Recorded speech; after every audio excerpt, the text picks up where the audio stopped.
নমস্কার বন্ধুরা, আজকে আমি চলে এসেছি হাওড়ার বাকসারায় শ্রী শ্রী নবনারী কুঞ্জ।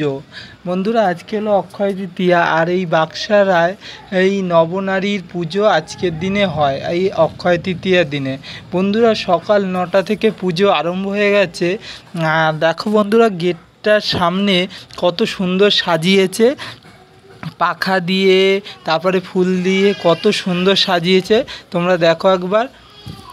বন্ধুরা, এই যে রামরাজাতলায় রামনবমীর দিনে পুজো হয়, তেমনি এইখানে অক্ষয় তৃতীয়ার দিনে এই নবনারীর পুজো হয়।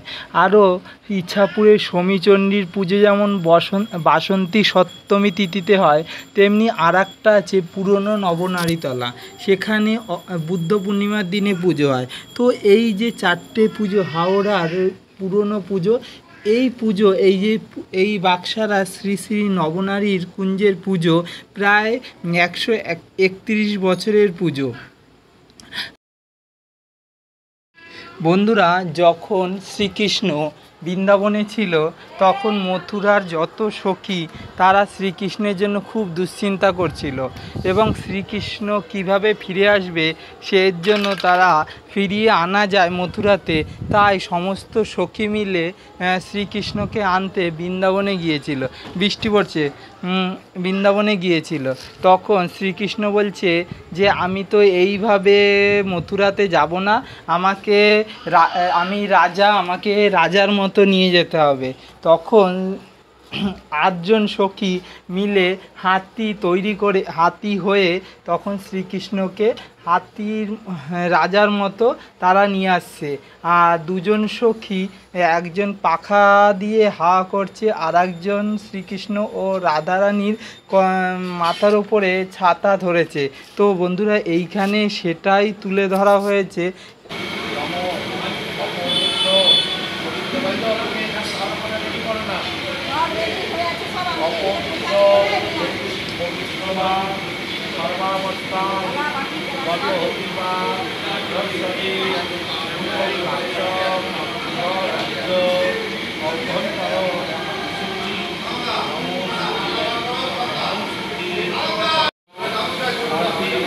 বন্ধুরা, এই গোপালটাকে দেখো কত সুন্দর, কত গোপাল ভাঁড়ের মতো গোপাল, কি কিউট গোপালটা। আবার এই গোপালটা 2জন সখী তার দুপাশে বসে আছে, তো কত কিউট লাগছে গোপালটাকে, কত সুন্দর গোপালটা। বন্ধুরা, এই যে শ্রীকৃষ্ণ বৃন্দাবন থেকে মথুরাতে আসছে রাজার মতো হয়ে, তিনি 8জন সখী হাতি হয়েছে, 2জন সখী তার ছাতা এবং পাখা দিয়ে হাওয়া করছে, আরও কজন সখী তারা রাস্তা দেখিয়ে নিয়ে আসছে। বন্ধুরা, আপনারা তো দেখতেই পাচ্ছেন। তার উপরে দেখুন জগদ্ধাত্রী ঠাকুরও রয়েছে, সবার উপরে রয়েছে মহাদেব আশীর্বাদ করছে। যেমন বৃন্দাবনে পাপের বিনাশ হয়েছে, তেমনি মথুরাতেও যেন শস্য শ্যামলায় ভরে যায়, সেই জন্য মহাদেব উপরে বসে আশীর্বাদ করছে। তো এটাকেও এখানে তুলে ধরা হয়েছে। বিকেলবেলা ভোগ বিতরণ হবে, রাধারানী এবং শ্রীকৃষ্ণকে ভোগ দেওয়া হবে, তার জন্য এখানে রান্না করা হচ্ছে। আর এই যে রান্নাঘরটা দেখছেন, এটা এই 131 বছর ধরে এখানেই রান্না করা হয় রাধারানীর ভোগ। তো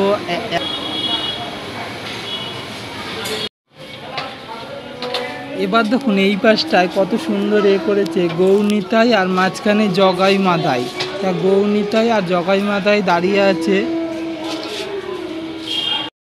কৃষ্ণ যে কালীনাগের ওপরে নাচ করছিল, এই যে সেই কালীনাগ।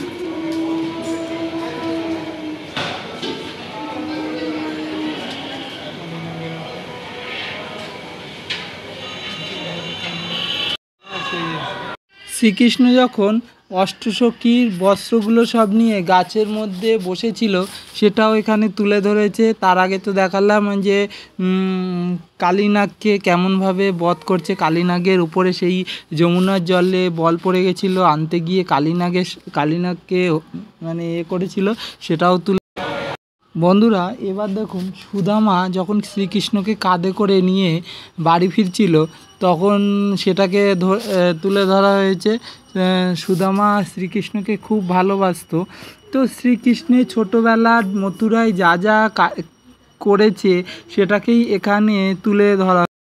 শ্রীকৃষ্ণ মহাদেব আর শ্রীকৃষ্ণের অবতার যখন কুরুক্ষেত্রের যুদ্ধে ভীষ্মকে তার রূপ দেখাচ্ছিল, সেই রূপটাকেও এখানে তুলে ধরা হয়েছে। তারপরে দেখুন বন্ধুরা, এই দিকে আবার আছে যখন রাধা শ্রীকৃষ্ণের সাথে প্রেম করছিল, ঠিক সেই সময় অয়নকে ডেকে নিয়েছিল জুটিলা গুটিলা। তখন শ্রীকৃষ্ণ কালী হয়েছিল, সেটাকেও এখানে তুলে ধরা হয়েছে, কালী যে হয়েছিল। বন্ধুরা, এই যে রাসের সময় আপনারা এখানে আসবেন।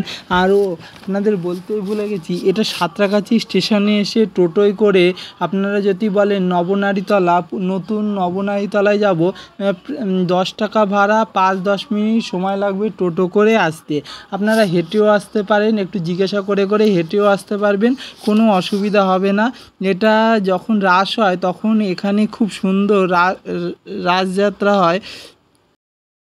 দেখুন বন্ধুরা, এবার নারায়ণ বিষ্ণু এখানে দাঁড়িয়ে আছে। তার এক হাতে চক্র, এক হাতে গদা, এক হাতে পদ্ম আর এক হাতে শঙ্খ নিয়ে দাঁড়িয়ে আছে। তার পাশে রয়েছে সাবিত্রী সত্যবান। আর সাবিত্রী সত্যবানকে অনেকে আলতা সিঁদুর দিয়েছে। এখানেও এই যমরাজ রয়েছে, ধর্মরাজ রয়েছে, তারপরে বিষ্ণু নারায়ণ আছে। এইখানেও পুজো হয়েছে। বন্ধুরা, এই পুজো আরম্ভ হয়েছে সকাল 9টা থেকে। অন্যান্য দিন মন্দির খোলা হয়, মানে পুজো হয়, নিত্য পুজো যেটা হয় সেটা 10:30 থেকে 12:30 পর্যন্ত মন্দির খোলা থাকে, ওর মধ্যে পুজো হয়। আবার বিকেলবেলা 7:30 থেকে 8:30 পর্যন্ত মন্দির খোলা থাকে, পুজো হয়। তো আর এই ঠাকুর থাকবে 4 মাস। এই আজকে অক্ষয় তৃতীয়ার দিন পুজো হলো, আর বিসর্জন হবে শ্রাবণ মাসের শেষ শনিবার, যেদিন রাজাতলার রাম ঠাকুর বিসর্জন হবে।